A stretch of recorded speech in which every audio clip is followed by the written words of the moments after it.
itself changed the contours of how we understand this period. So if if you look at again, the two things that I would like to touch upon, which will be again touched by other people, would be the two great wars and the role that Indian soldiers played in those two great wars, World War I and World War II. World War II is really important because, as Professor Nandakishore will talk to you more about India movement, but I think that's important in terms of how there was a negotiation going on between the INC, led by Mahatma Gandhi, and the British government in terms of what will happen to the nature of and what will happen to the government if we became a part of the World War II efforts. So I think that whole negotiation that took place was really important. The other thing, two other things that if we talk about geopolitics, I think which is very important is sort of the redrawing of the eastern and the western boundaries. If you look at even the beginning of the All India Radio, I think it was started by the British to actually put a tap on what was happening in Afghanistan, when the Russians were looking up at Afghanistan. So, if we look at those two things, I think one other things that needs to be brought about is the breaking down of the Bengal province. Not only the East Bengal and the West Bengal part, which became Bangladesh, but also the breaking down of the Bengal province, which were ruled by the British, to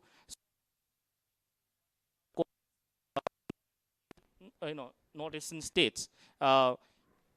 So other thing that I would like to shortly touch upon, and with that I think I would end my thing, would be that when we are talking about the geopolitics of the India's freedom movement, I think one of the essential things that we need to sort of understand is to look at the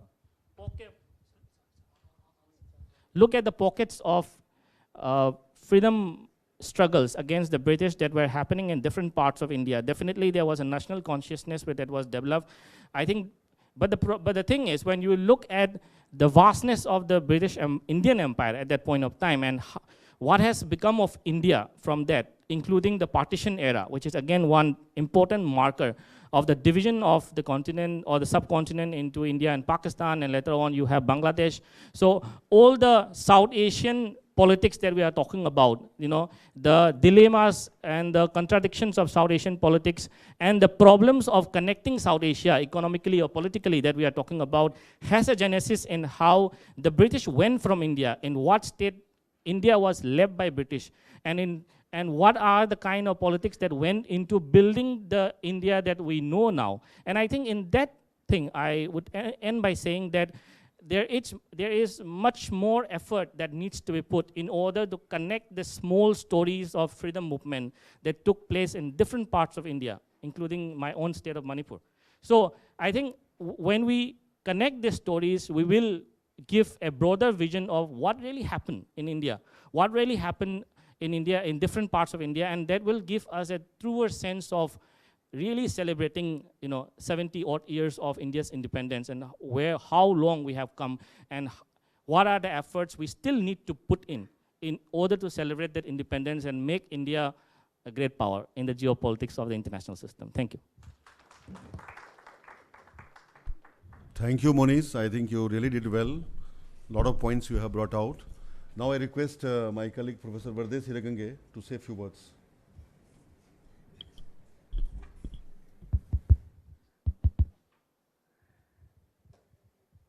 No, I would only make a very quick and brief point. In fact, with regard to different approaches to freedom struggle, approach of the moderates, the extremists, and the revolutionaries, without in fact undermining anybody's significance. In fact, generally after 1857, after the First War of Indian independence, 1885, as you have noticed, is the beginning of National Congress, Indian National Congress, and also Indian national movement in one sense. The first phase between 1885 and 1905 is considered to be the phase predominantly moderate phase. So it was essentially Gopal Krishna Gokhale, um, Mahadev Govind Ranade, etc., who set the ball rolling, who primarily confined themselves to pleas, petitions, and proposals. So they were essentially trying to adopt a constitutional mechanism within the constitutional framework. So they were pleading for more rights for Indians, dominion status, etc. For them, freedom in that sense was a slow process. So they were in fact educating Indians to get ready for freedom. So they did play their role.